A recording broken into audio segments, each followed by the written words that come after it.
Salut les Anacalypsiens. Salut. Bienvenue dans cette nouvelle vidéo d'Anacalypsie. Et oui, pour une fois, on va parler d'un pay-per-view à deux, ce qui est très rare, et c'est même la première fois qu'on a regardé un pay-per-view ensemble et qu'on va en parler.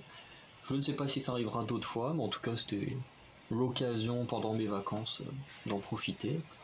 Ouais. Donc, le show, c'est Elimination Chamber, forcément. Avant de commencer, juste globalement, qu'est-ce que tu en as pensé? Est-ce qu'on vient juste de le terminer? Alors, il y a eu d'entrer dans les détails, voilà. des très beaux matchs. Déçu par le tout dernier. Je trouvais qu'il était nul. Bon, on s'attendait à plus ou moins à ça, personnellement. Oui. Je me serais attendu à ce qu'il y ait le pour retour. le dernier match, on reviendra, mais oui. Mais ouais, des beaux matchs et très déçu du dernier. Voilà. Du coup, moi je suis assez d'accord, on a eu des bons matchs. Le dernier, effectivement, le final est complètement nul, mais bon, on s'attendait à ça. Et pour l'instant, des shows en Arabie Saoudite, c'est peut-être l'un des meilleurs, voire peut-être le meilleur qu'on ait vu. Enfin, du moins de ceux que moi j'ai vus, c'est peut-être celui que j'ai préféré.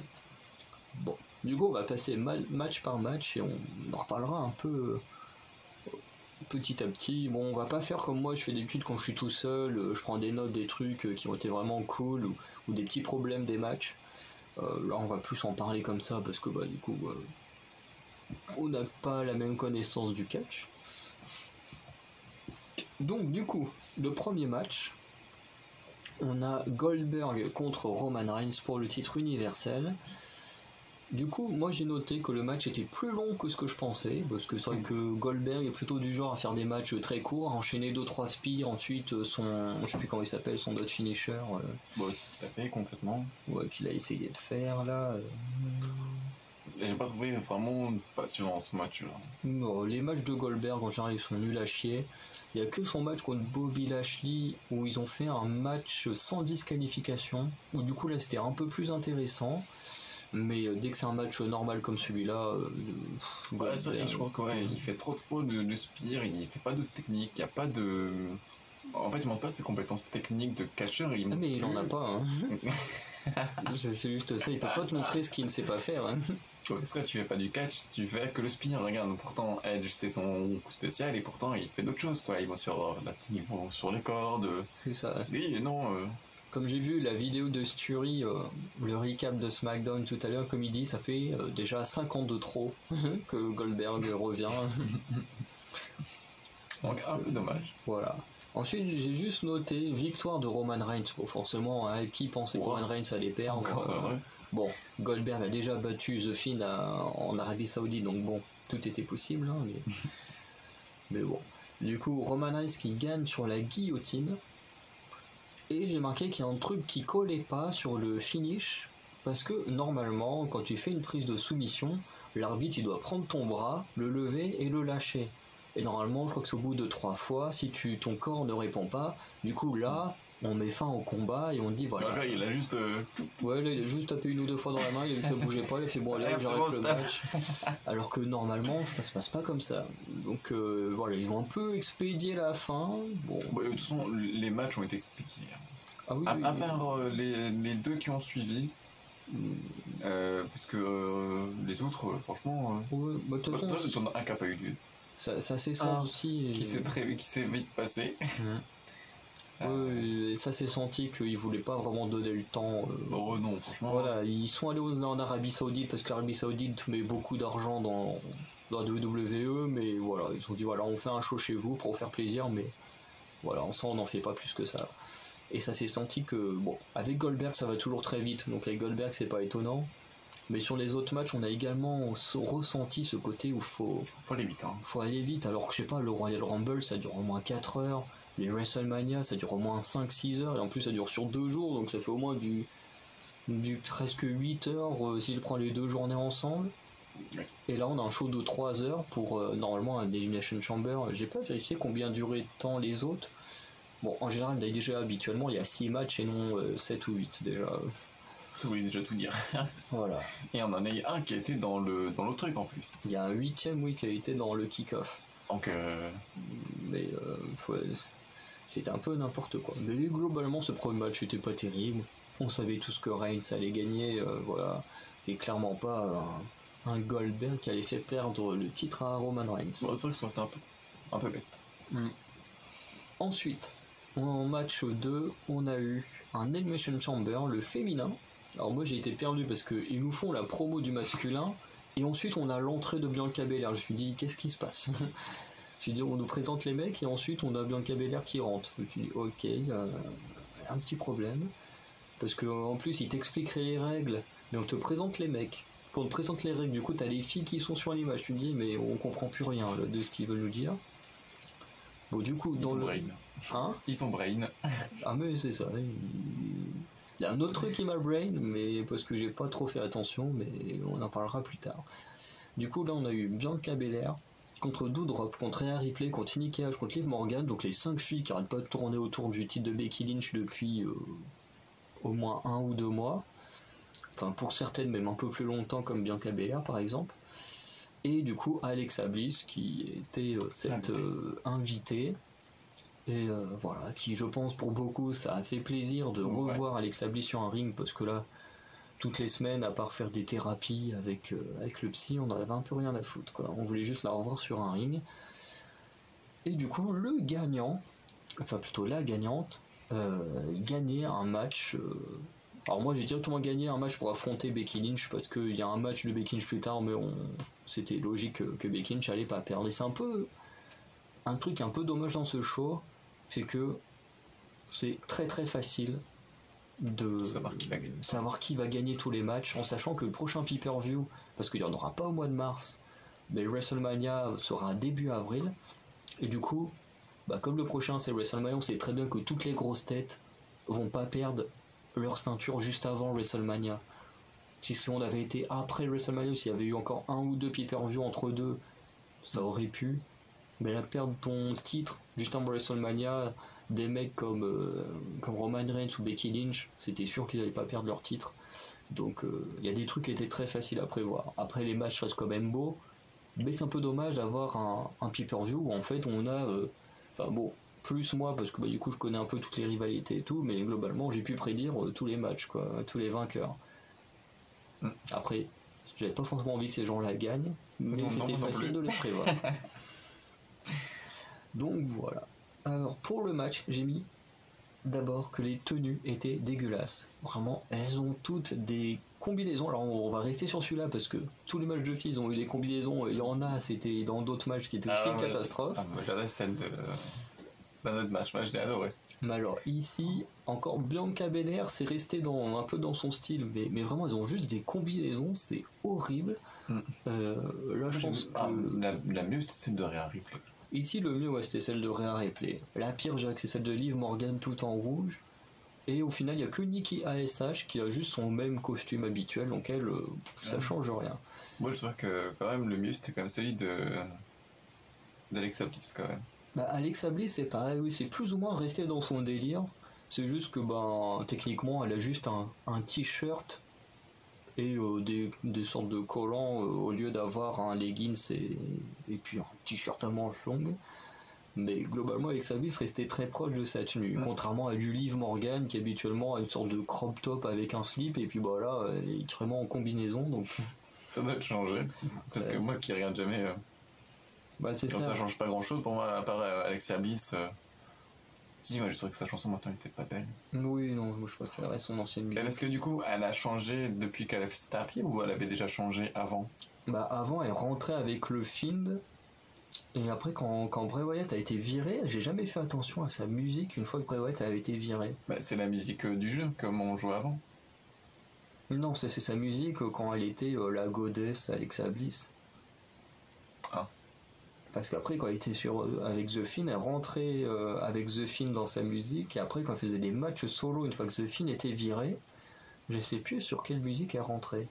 Mais de toute façon, elle n'a pas eu tant de matchs que ça une fois que The Fiend a été viré. Donc, sérieux? Oui. De toute façon, il savait plus quoi en faire, parce qu'à la base, elle était la marionnette, une sorte de marionnette de The Fiend, parce que le mec a été viré, sauf qu'elle, ils l'ont gardé en démon. Donc il n'y avait plus d'intérêt, puisqu'à la base, c'était The Fiend qui l'a contrôlé, enfin, qui était son maître et tout ça. Donc c'était assez bizarre. Du coup elle avait une sorte de poupée et tout, enfin, c'était un gros bordel. Ils ont dû la refaire en goddess, du coup. Bah, c'est ce que tout le monde demande. Tout le monde veut que ça, qu'elle redevienne la goddess et. Bon, ouais, moi je la trouvais géniale. Ils bug là, elle a encore son style de démon. Mais voilà. Après, j'aime bien j'aime beaucoup sa démarche et tout ça, mais c'est vrai que ouais, j'aimais bien sa musique, moi. Il faudrait qu'il regarde la même. Son style de musique était vraiment très très bien. Ouais. Bah, après, je l'ai bien senti dessus, la musique. Il faudrait qu'il garde le même style et qu'il remette l'ancienne musique. C'est vraiment pas mal. Ce serait pas mal. Ouais. Et puis qu'elle change de robe, parce que je préférais son autre. L'autre robe noire, ou quand elle avait sa robe en jean là, parce que celle-là, avec tous les smileys bizarres là. C'est des crânes de démons, enfin des crânes de tête de mort. Moi j'ai l'impression que c'était des smileys. Non, c'était des têtes de mort, mais c'est pas grave. Mais voilà. Du coup, dans le match, alors un truc qui était marrant, c'est que genre on nous fait on sait pas qui va rentrer dans la dernière cage parce qu'ils l'ont pas filmé. En fait, tu te rends compte qu'il y a la balançoire de Alexa Bliss dedans, donc. Oh, non, on la voyait pas, nous. Non, nous on la voyait pas. Du coup, mais ça j'ai pas compris. Du coup, c'est-à-dire que maintenant, tu peux rester, tu peux partir, enfin, tu peux être la première, t'es pas obligé d'entrer dans la cage maintenant. Bah, apparemment, non. Non, tu peux juste attendre. Mais c'est vrai, j'ai pas compris, bon. Bah, je pense qu'ils ont fait rentrer Alexa Bliss en dernier, parce que techniquement, on va pas se mentir, sur tous les noms qu'il y a, Alexa Bliss est quand même le plus gros nom, elle a touché à toutes les ceintures du roster principal, elle a déjà gagné l'Elimination Chamber, elle a déjà gagné le Money in the Bank. Elle est comme Bayley. Les deux sont les mêmes, il leur manque que le Royal Rumble et ces deux filles-là ont tout gagné. Donc Alexa Bliss c'est vraiment un des plus gros noms de la compagnie. Bon bah comme elle s'appelle pas Becky Lynch ou Charlotte Flair, on en fait moins des tonnes sur elle, mais bah, elle a quand même un sacré palmarès dans les pattes.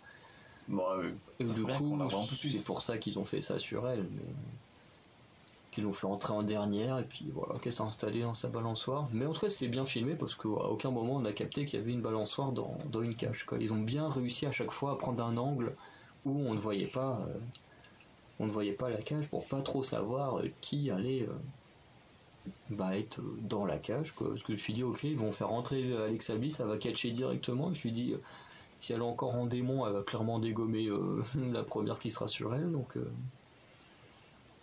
voilà. Du coup j'ai mis que ça commençait entre Nikki ASH et Liv Morgan. C'était voilà bon. Ensuite on a Doudrop qui est rentré en 3 et qui a tout dégommé. Doudrop, je me souviens pas trop de sa tenue, mais ça n'a rien à voir avec ce qu'elle porte habituellement. Bah, on a l'impression qu'elle portait un truc elle avait une en latex et un truc en jean, à moitié. Ouais, il y a un moment, il y a une marque, un moment où c'est pas du tout la même chose. Mais ça n'a rien à voir avec ce qu'elle porte. Mais par contre, c'est surtout en voyant le match de Becky Lynch où je me suis dit, les décisions elles sont complètement cons parce que ce que les Arabes saoudiens, là, je sais pas comment on les appelle, c'est ça. Les Saoudiens, ce que eux ils aiment pas, c'est que l'on voie le corps féminin. Enfin, du moins ils veulent pas qu'on voie trop. Du coup, habituellement, elles avaient juste déjà habituellement, il n'y avait pas autant de femmes dans les pay-per-view là-bas, mais elles avaient toujours des trucs à manches longues, mais tu vois, toujours avec un pantalon ou un truc classique, quoi.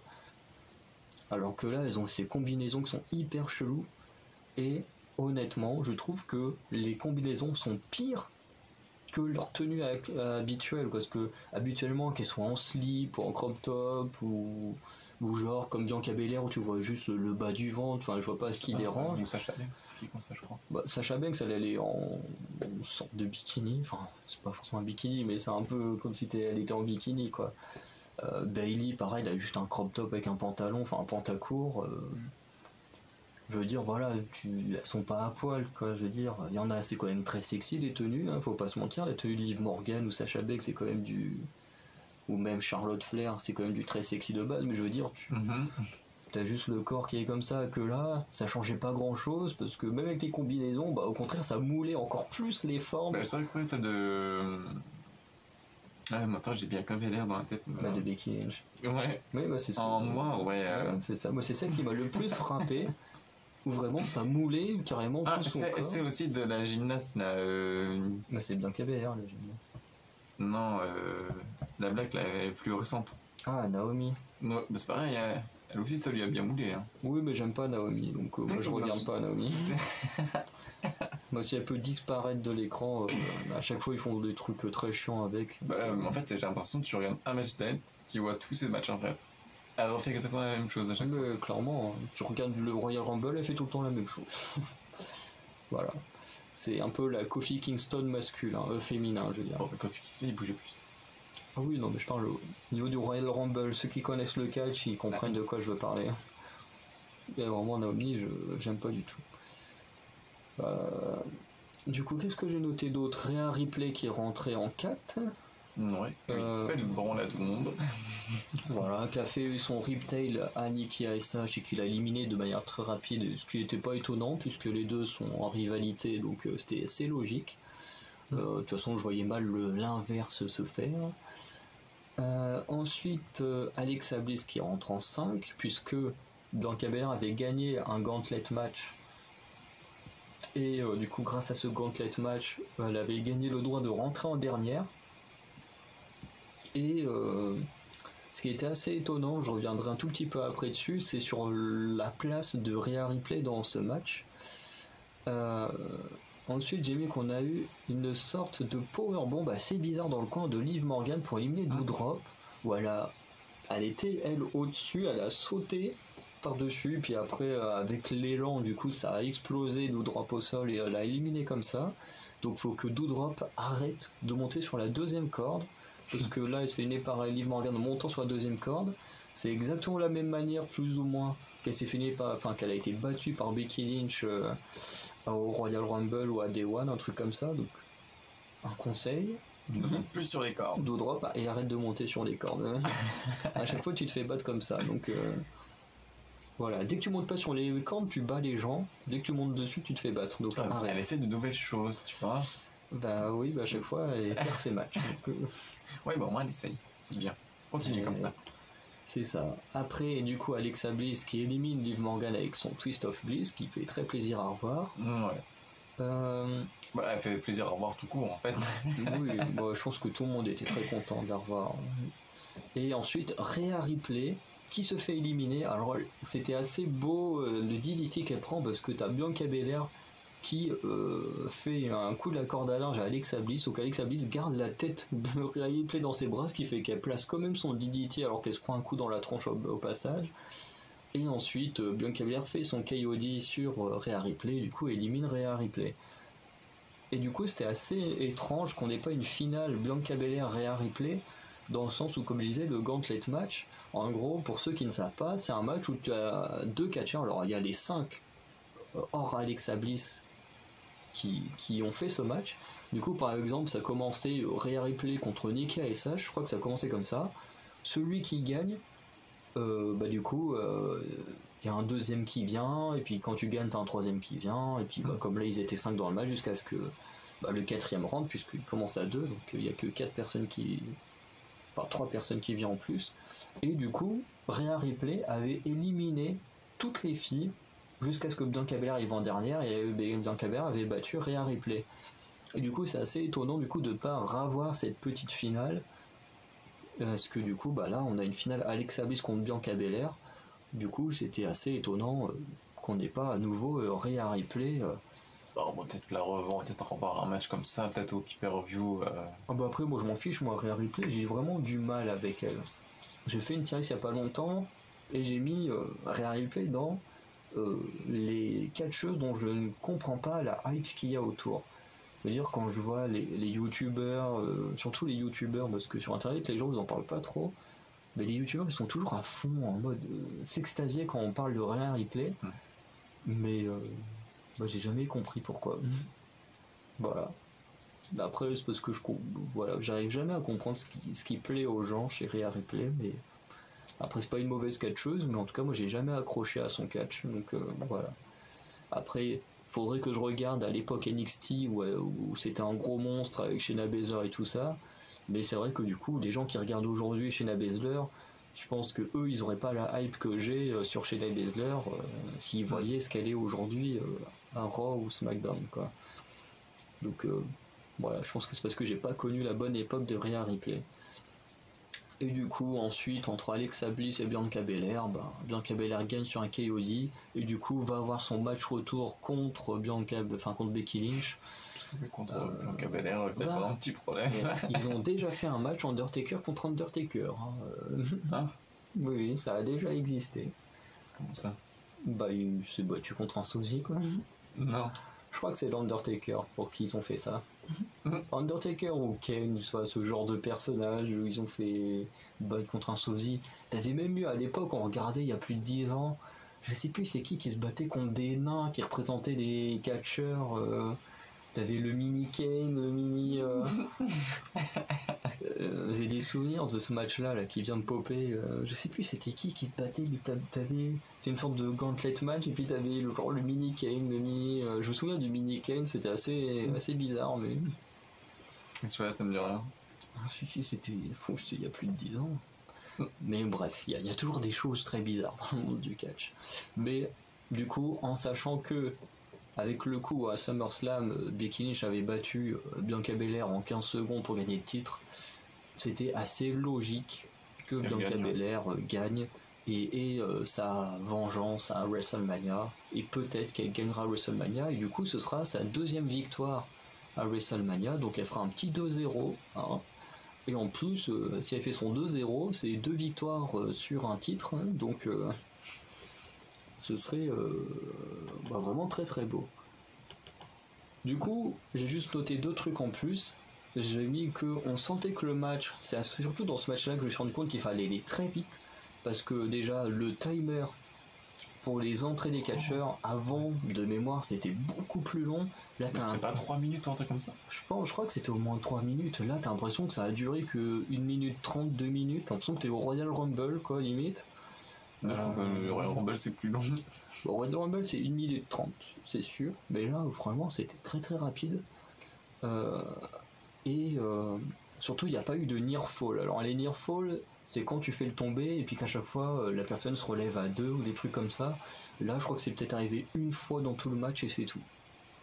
Donc c'était vraiment tu sentais quoi, les gens fallait qu'ils s'éliminent très vite quoi. Ou voilà, tu envoyais ton finisher, les mecs étaient KO, alors que tu fais ça à Raw ou un autre pay-per-view aux États-Unis, les mecs ils se relèvent même après un finisher quoi. Bref. Et j'ai mis bon point, c'est qu'Alexa Bliss n'a pas fait ses trucs de démon. Alors elle avait toujours sa démarche, sa façon de jouer comme quand elle était démon, mais elle a pas fait de trucs de démon comme elle a pu faire dans anciens matchs, là où elle faisait tomber les projecteurs, elle mettait le feu au poteau, enfin, on n'a pas eu de trucs comme ça, donc ça c'est plutôt cool. Du coup, est-ce que la thérapie a fonctionné ou pas, et qu'elle va petit à petit redevenir la goddess Alexa Bliss? Disons qu'on va leur voir plus souvent, j'espère. J'espère aussi. Mais en tout cas, voilà pour ce match qui était plutôt pas mal quand même si ça allait un peu trop vite à mon goût, parce qu'on a quand même des gros monstres, hein, Doudrop, Alexa Bliss, Rhea Ripley, et tu te disais, ils se font éliminer quand même trop facilement pour des monstres pareils. Mais bon. Mais je trouve quand même que c'était le plus beau match de tous. Ouais, c'était peut-être un des meilleurs. Je regarde ce qu'il y avait d'autre. Oui, c'était le meilleur match. Oui, c'était clairement le meilleur match de la soirée. Ensuite, match 3, on a eu Charlotte Flair et Sonya Deville, avec Ronda Rousey et Naomi, et j'ai même prédit une moitié de ce qui allait se passer dans le match, parce que j'ai dit... Oui, c'était évident. J'ai dit que c'était évident, Sonya Deville, elle arrive avec son bras dans une protection, et j'ai dit, tu verras, pendant le match, elle va enlever son truc, et Ronda Rousey du coup elle va se débarrasser de son bras attaché pour se battre et tout. Au final, Sonya Deville a bien enlevé son truc en faisant hey regarde mon bras finalement il est pas cassé, mais Ronda Rousey est bien restée attachée jusqu'à la fin du match, donc c'est pour ça que je dis j'ai prédit qu'à moitié ce qui allait se passer. Bon, après que Ronda Rousey gagne le match, ça c'était logique à fond. Elle vient tout juste de revenir, vous n'allez pas lui donner une défaite alors qu'elle va aller se battre à WrestleMania contre Charlotte dans un mois, donc oui, c'était un avant-goût. Voilà, c'était juste histoire de faire un petit match comme ça, surtout que de mémoire Charlotte Flair et Rhea Ripley sont pas réellement battues dans la ring toutes les deux. Charlotte est intervenue plusieurs fois quand c'était pas elle. Je sais pas, j'avais envie de penser à Rhea Ripley. Mais Charlotte, de mémoire, elle est intervenue plusieurs fois sur Ronda Rousey quand c'était pas elle de catcher, mais je me souviens pas que les deux ont eu un vrai face-off dans le ring. Non, parce que je peux pas demander à l'autre de se battre. Et inversement. Oui, que c'est vraiment ça. Du coup, j'ai mis ça. J'ai mis que Naomi avait la pire tenue de la soirée chez les femmes. Parce que, en plus, ça me fait marrer parce qu'ils ont des mecs en slip, ça te dérange pas, mais. Ouais, mais ça. Pour les femmes, non, c'est vraiment un problème. Alors que c'est exactement les mêmes corps. Hein, mais bon.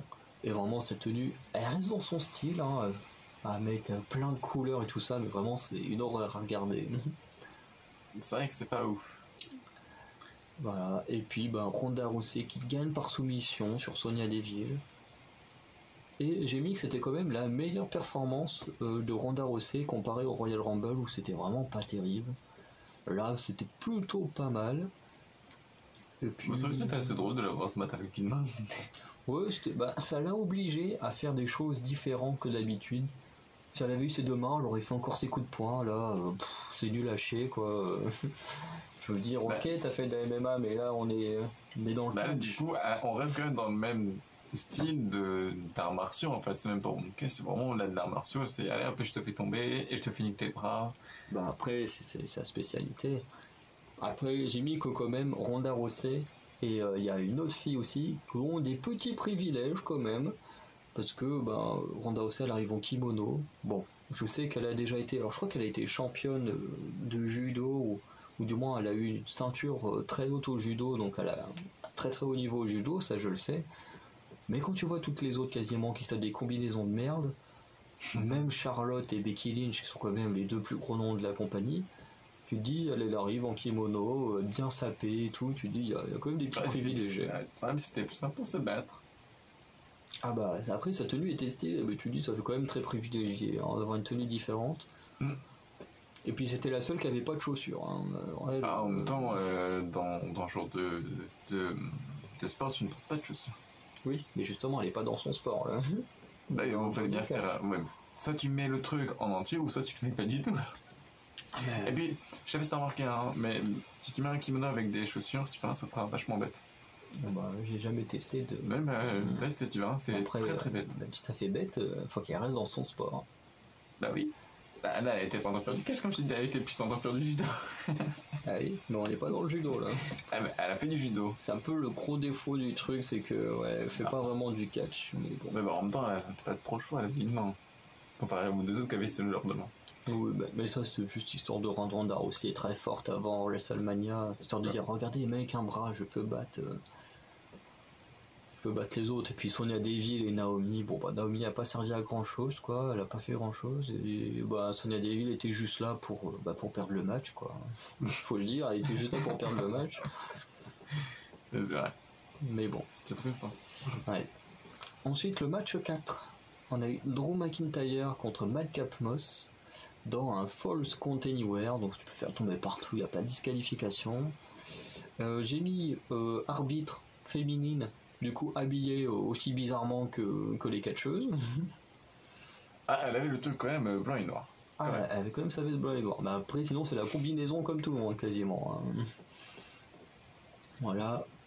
Forcément, pas de disqualification, donc intervention de Corbin. Bon, je trouve ça nul. Voilà, j'ai mis petit botch. Alors je pense que ça doit être un botch parce que la façon dont à un moment Madcap Moss atterrit la tête contre le sol. Mal pour lui.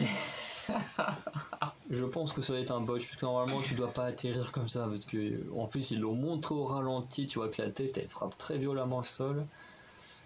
Tu dis. Tu sais, ils en ont parlé pendant tout le match, je crois que c'est arrivé. Oui, ils ont fait plein de petits retours dessus. Mais vraiment, le mec il aurait pu se briser la nuque si c'était pas quelqu'un qui avait une bonne musculature, quoi. Nous on fait la même, on est mort. Hein. Ah, c'est pour ça, hein. Ne faites pas ce qu'ils font. Ensuite, petit final très bizarre, dont McIntyre avec son épée qui fait le Claymore qui gagne. Bon, après, mais je trouve ça assez stylé, surtout que ça faisait au moins une centaine de fois que le mec il intervenait, pour à la fin, c'est pas, il sort l'épée et tu fais, vas-y, dégage. Ah oui, non, de faire partir l'autre avec l'épée, c'est plutôt cool, mais de faire son finisher avec l'épée à la main, ça fait très con. Parce parce que t'aurais pas besoin de ton épée. Mais il s'en est pas servi. Moi j'aurais tellement voulu qu'il s'en serve, ça aurait été trop drôle. Bah oui. Pas d'épilation, moi j'aurais mis un coup d'épée. Donc. Techniquement, Arrow, il avait dit qu'il s'en servirait de son épée, hein. Il l'a pas fait. Hein. Bah si, il s'en est servi. Voilà. Mais pas comme on le pensait. Non, ça c'est sûr. Du coup, j'ai mis que j'ai été très déçu de ce match. Parce que, on est dans un match sans disqualification. Il n'y a aucun objet. À part l'épée, mais encore l'épée a été esquivée. Donc... Si, il y a eu une chaise aussi. Non, même pas. Bah si. Non. Si. Non, je me souviens qu'il a envoyé Madcap Moss, c'était même pas un très très beau lancer au-dessus de la table des commentateurs. À un moment, t'as les deux. Il se prend un coup de chaise. Non, il n'y a pas eu de chaise. J'en suis quasiment sûr. Ah si. Mais là, ils sont pas approchés de chaise. Ah, je peux t'assurer. Je crois qu'il s'est pris un coup de chaise. Roman Reigns. Non, il n'y a pas de Roman Reigns. Bah non, non. Non. Bon, McIntyre. Ah oui, mais je te dis, je suis quasiment sûr qu'il n'y a pas. Alors, je suis quasiment sûr. Les seuls trucs un peu hardcore qu'il y a eu, c'est envoyer au-dessus de la table des commentateurs. Après, les deux ensemble à moi, il l'envoie à travers la barricade. J'en suis sûr et certain, il s'est pris un coup de chaise ou un coup de quelque chose. Bah non, j'en suis quasiment sûr. Ah bah non, justement, je l'ai noté, il n'y a pas eu d'objet de sortie, donc il n'y a vraiment aucun objet n'a été utilisé. On regardera. Je vais pas me remater un match nul. Hein. Non, mais si tu veux, après, je vais regarder. Et j'en suis quasiment sûr, il y a un moment quand ils sont en dehors du ring, pour éviter que l'autre il se fasse avoir, ou ça il tape dans le dos, mais j'en suis quasiment sûr, il avait un objet dans la main. J'en suis quasiment sûr. Bah, tu vérifieras, mais normalement il n'y a pas eu d'objet. Ils sont montés un petit peu sur la rampe, puis après ils sont revenus, ça s'est fini dans le ring. On est dans un Falls Count Anywhere, je peux faire tomber n'importe où, mais ils le font dans le ring. Enfin bref, c'était... moi j'aime pas du tout Drew McIntyre, donc vraiment c'était... J'ai trouvé que c'était peut-être un des pires matchs de la soirée. C'est vrai qu'il était pas ouf. C'était pas ouf. Après moi, les interventions... les interventions de Corbin, moi, elles m'ont pas dérangé. Parce que c'est un match sans qualification, les mecs sont super potes, donc forcément tu t'y attends. Voilà. Mais vraiment, tout le reste, pas terrible. Ah, le match le plus long du monde. De quoi? Le prochain. Bah non, il y a celui-là avant. Ah oui. Du coup, le match 5 d'abord. Bah si, sinon je me serais mis comme ça, sinon. Ah oui. Match 5, du coup, Lita, la légende, contre Becky Lynch pour le titre de Raw. Du coup, j'ai noté, pareil, la tenue de Becky Lynch, on en a parlé, mais vraiment, c'était moulant, c'était vraiment très très moulant. Voilà. Habituellement, on ne voit pas autant ses formes sur sa tenue. C'est vrai que là, on les voyait bien. Et Lita, pareil, petit privilège, elle a à peu près sa tenue classique. Ouais, voilà. Jean et truc. J'allais dire fluo, maintenant c'était pas fluo. Le seul truc qui change avec d'habitude, c'est que d'habitude elle a un t-shirt normal et qu'elle avait un t-shirt à manches longues. Voilà, c'est la seule chose qui change des tenues classiques de Lita. Donc on sent que les légendes et les gens, voilà, où il faut mettre beaucoup de pognon, t'es un peu plus privilégié que les autres. Hein. Alors, je commence, tiens. J'ai trouvé que ce match-là était pas forcément le plus beau. Mais je trouvais qu'au niveau des techniques utilisées, j'ai trouvé que c'était celui où il y en avait le plus. Je sais pas ce que tu en as pensé, moi je trouvais qu'il y avait beaucoup plus de techniques, il y avait des prises de soumission, il y a eu des finishers, il y a eu des trucs dans les cordes, il y a eu des vols planés.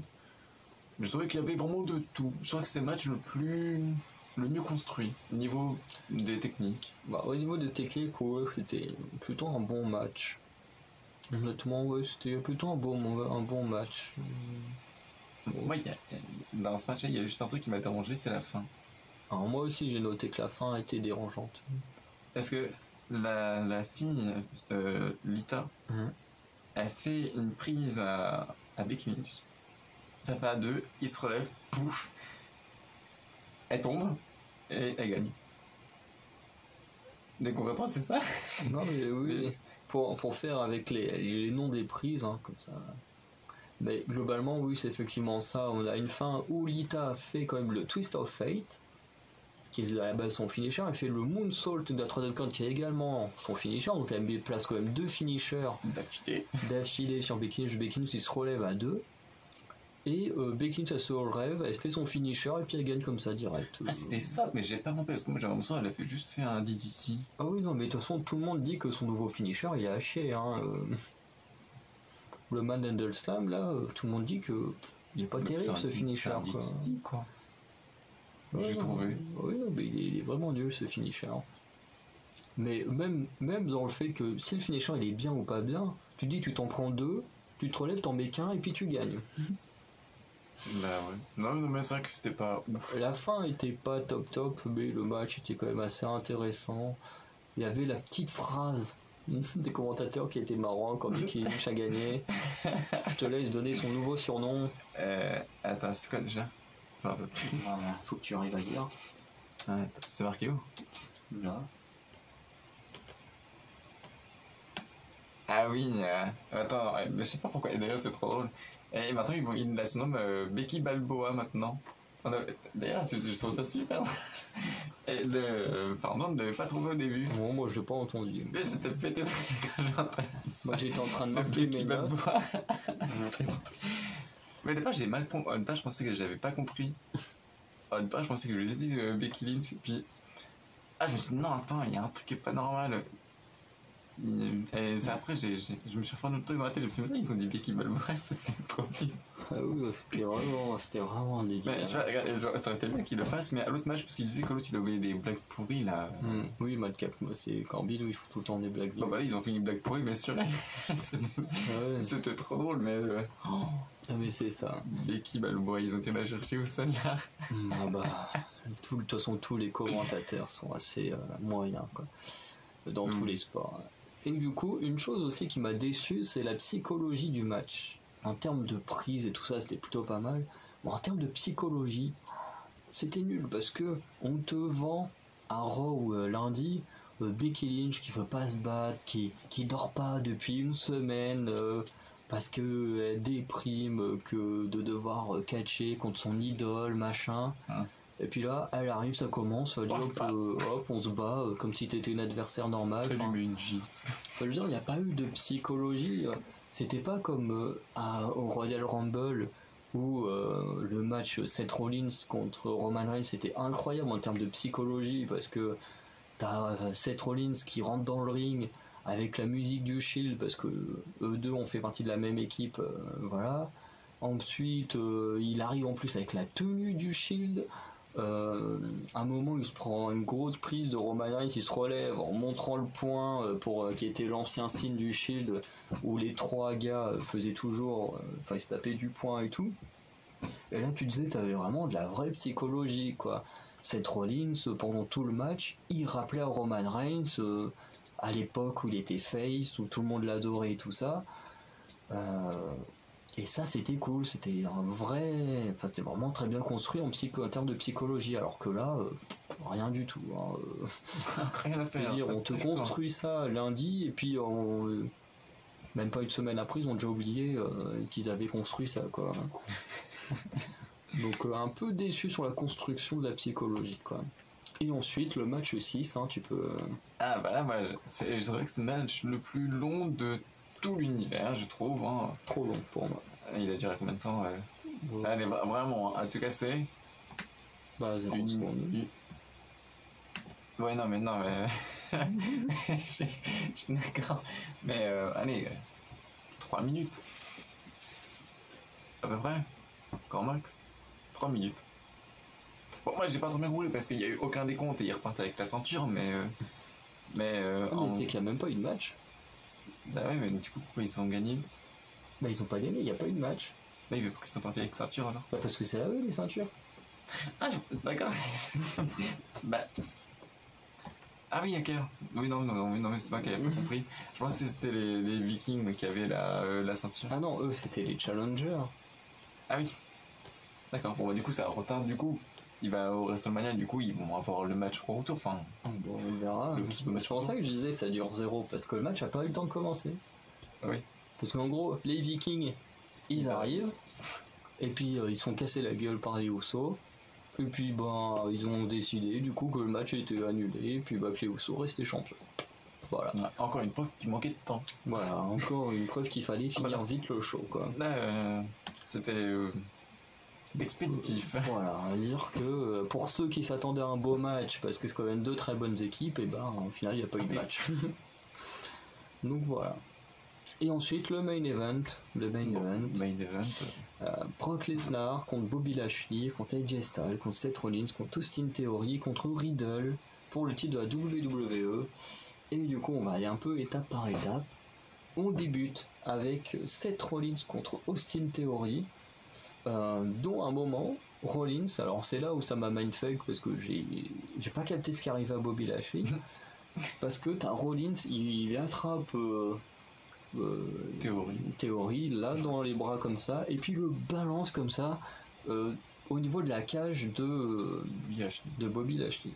Et en fait, moi j'ai juste vu Bobby Lashley s'écrouler en mode comme s'il avait eu peur de se faire taper, que la cage lui tombe dessus, sauf qu'en fait la cage lui est vraiment tombée dessus. Enfin, le morceau de cage qui est censé protéger, faire office de porte, c'est vraiment écrasé sur lui. Donc moi je me suis dit, attends, le mec c'est le champion, il a peur de.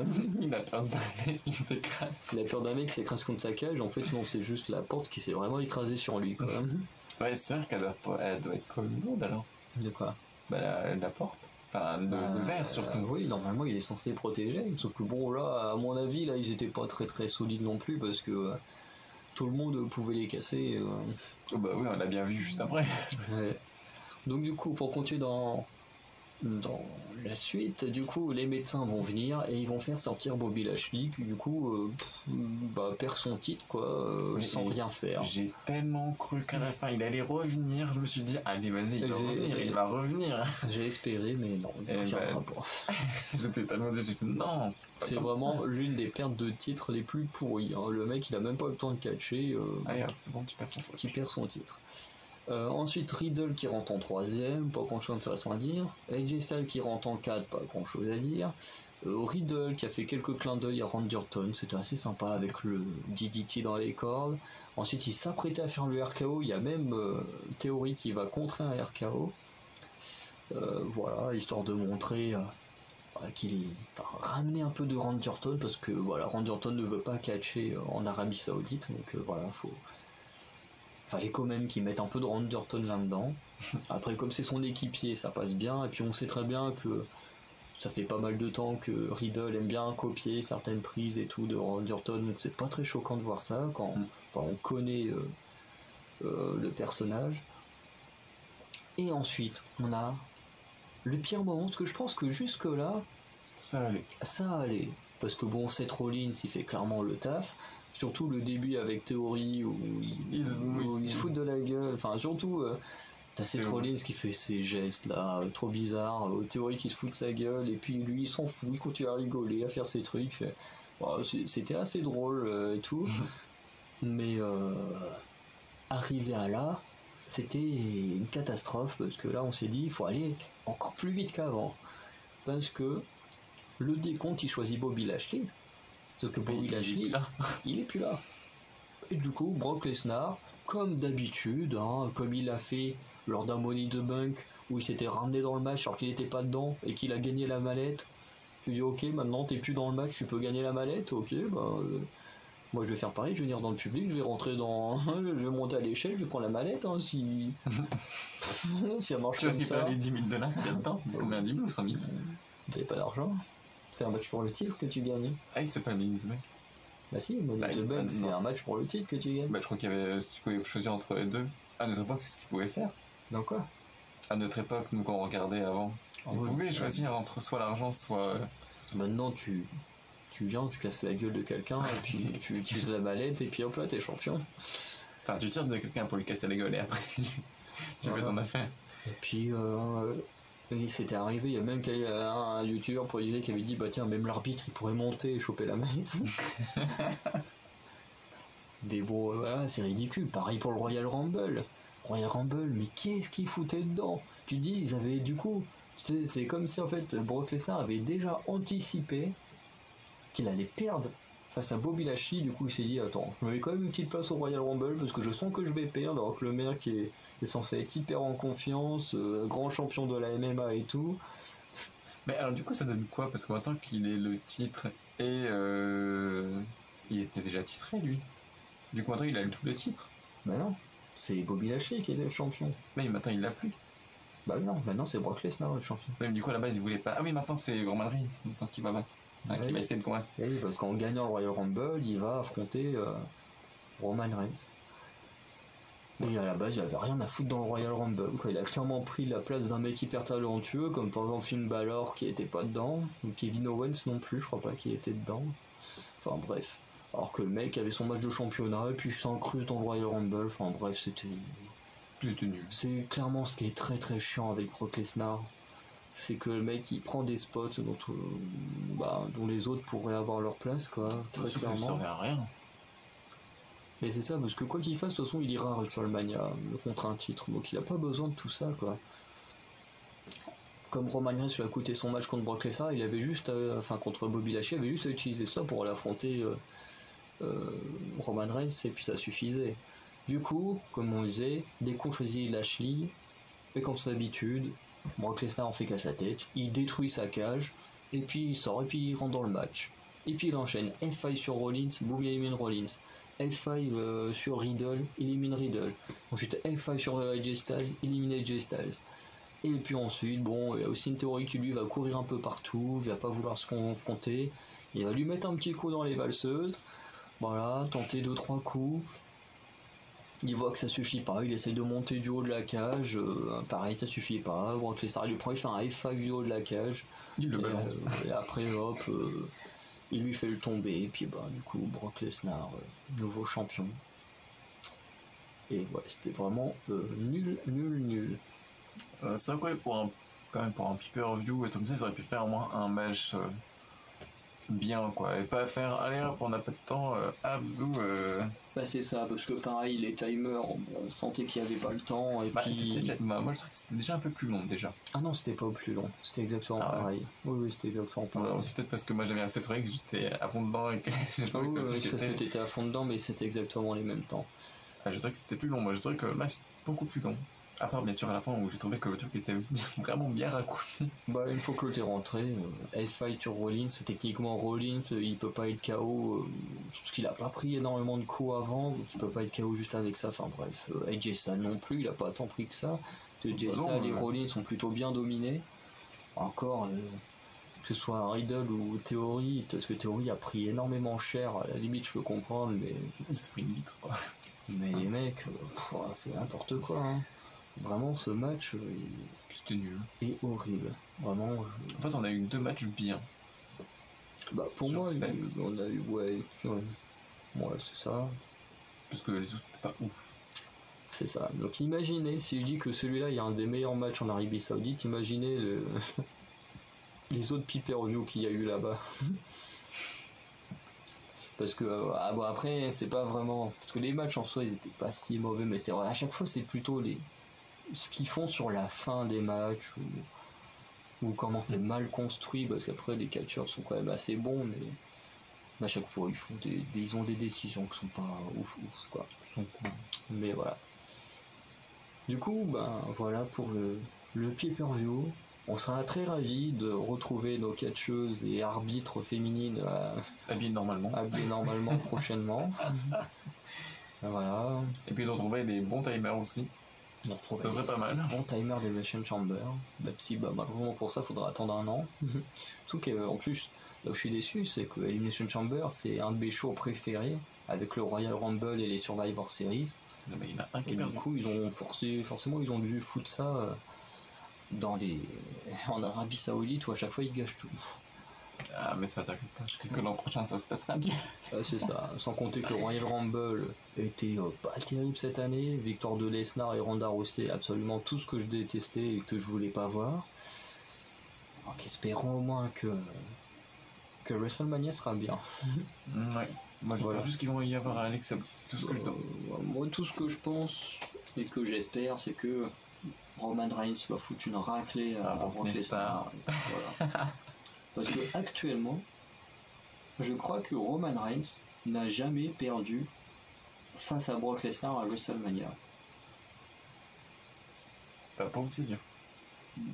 De mémoire, parce qu'il y a eu un match normalement où ils sont affrontés et de mémoire c'est Roman Reigns qui a gagné. Et il y a eu un autre match, je crois que c'était également à WrestleMania, où Seth Rollins a utilisé la mallette et c'est Seth Rollins qui a gagné. Donc je crois que dans les matchs comme ça, je crois que Roman Reigns, du coup, n'a jamais perdu contre Brock Lesnar. Donc, techniquement, il y a de grandes chances que Roman Reigns reste champion. En plus, Roman Reigns, contrairement à Brock Lesnar, même s'il est là assez régulièrement en ce moment, Roman Reigns c'est quand même un catcheur actuel, considéré comme le meilleur catcheur de l'année, un des meilleurs catcheurs de l'année, avec Kenny Omega. Donc techniquement, même si les gens adorent Brock Lesnar, ils peuvent pas faire perdre Roman Reigns. En plus, ils ont déjà prévu l'année prochaine Roman Reigns contre The Rock à WrestleMania, donc ils peuvent pas le faire perdre. Enfin, tu sais, ils vont peut-être le faire perdre, mais il va le récupérer une semaine plus tard. Bon, c'est ça. Mais moi, j'aurais aimé que Roman Reigns il perde son titre et qu'il le récupère avant d'affronter forcément The Rock à WrestleMania. Mais pour moi, j'aurais préféré que ce soit un Seth Rollins ou un AJ Styles, enfin quelqu'un qui le mérite, quoi. Pas un gars qui revient dès qu'il a envie et puis qui gagne. Même si, quand même, Brock Lesnar, faut reconnaître que cette fois, il bosse. Parce qu'il y a certains runs qu'il a fait où c'était vraiment une catastrophe. Le mec était vraiment là une fois de temps en temps. Il faisait des matchs de championnat une fois de temps en temps. Le mec, il a peut-être... alors, je pense que Roman Reigns a peut-être dû dépasser son record. Mais pendant un temps, il avait le record du règne le plus long du titre universel, si je dis pas de bêtises. En même temps, le mec, il défendait jamais. Il était jamais là. Donc tu m'étonnes que t'as le règne le plus long quand tu défends jamais ton titre. C'est vrai que c'est un peu plus compliqué donc bon, de le gagner. Voilà. Aujourd'hui, il est quasiment là toutes les semaines. Donc voilà. C'est pour ça que ça me dérange un petit peu moins. Mais c'est vraiment la façon dont les choses sont faites avec Brock Lesnar qui sont très gênantes. Parce qu'il gagne le titre. En ce moment, je dis pas non parce qu'il bosse vraiment, il est là tout le temps. Donc là, je veux bien qu'il gagne un titre. Mais au bout d'un moment, faites les choses comme il faut. Et voilà, quoi. Donnez aussi de la place aux jeunes, quoi. Vous mettez un AJ Styles ou un Seth Rollins qui gagne, mais les gens sont aussi contents que de voir Brock Lesnar champion. Je crois qu'ils sont même encore plus contents de voir un Seth Rollins ou AJ Styles champion que Brock Lesnar. Bah, c'est vrai que personnellement on les voit pas, on les voit pas sûrement plus gagner maintenant. Bah, AJ Styles, ça fait très longtemps qu'il a pas touché une ceinture, parce que je suis pas sûr qu'il ait eu les ceintures par équipe, donc ça fait très longtemps qu'il a pas touché une ceinture.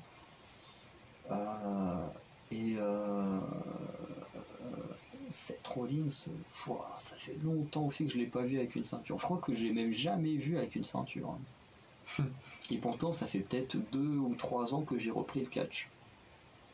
Et je crois que je l'ai jamais vu avec une ceinture. Oui, bah ça promet.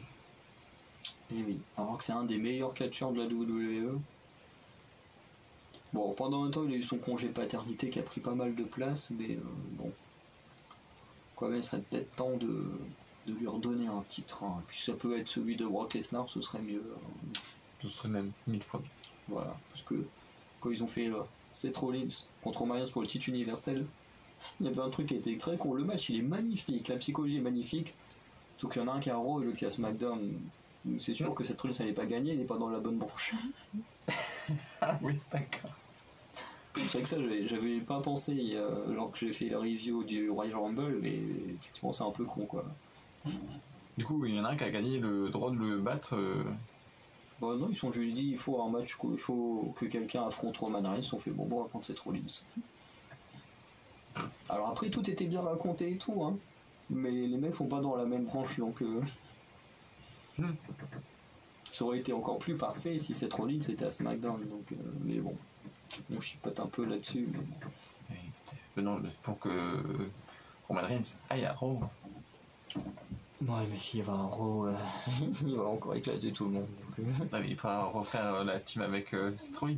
Oh, bon, ça m'étonnerait parce que le troisième, il est parti à la concurrence. Donc... Et ils font un duo.